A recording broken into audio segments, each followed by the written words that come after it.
Ang wind tunnel natin, siya yung isa sa mga ginagamit ng Pag-asa bilang pang-testing ng mga instrumento. Number one, siyempre, yung wind sensor natin.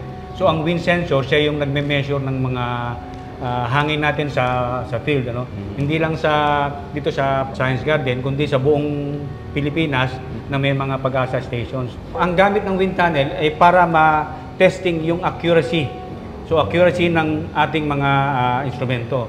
Bago siya isalang sa field, kailangan siya ma-calibrate. So, tinatawag na calibration. Pagka nagkaroon tayo ng calibration, matitingnan natin makikita natin yung instrumento kung meron siyang diferensyang malaki. Kung accurate pa ba siya, kung gumagana pa siya ng tama, ayon dun sa reference standard natin. Yung mga private companies na gumagamit ng wind sensors, so nagpapatest din sila dito para ma-check yung accuracy ng mga instrumento nila. Dito sa wind tunnel natin, mararamdaman natin kung ano yung hangin doon sa loob ng, pag sinabi natin signal number 1, so may range siya. Signal number 2, may range siya. So, ang wind tunnel natin, kaya niyang mag-simulate. So, gayahin yung hangin na kailangan natin.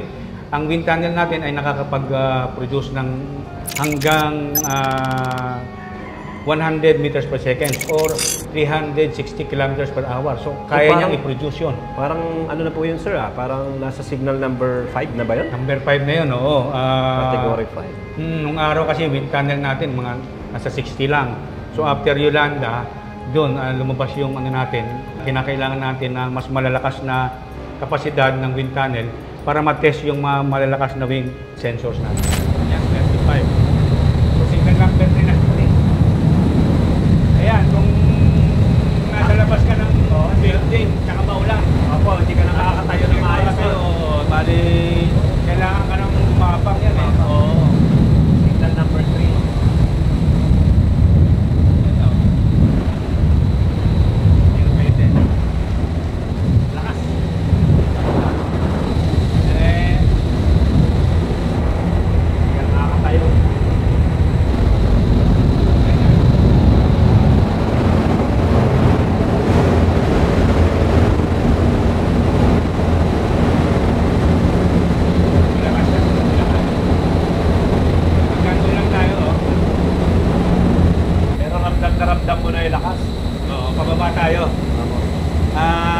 Galing tayo signal number 3, number 2 na.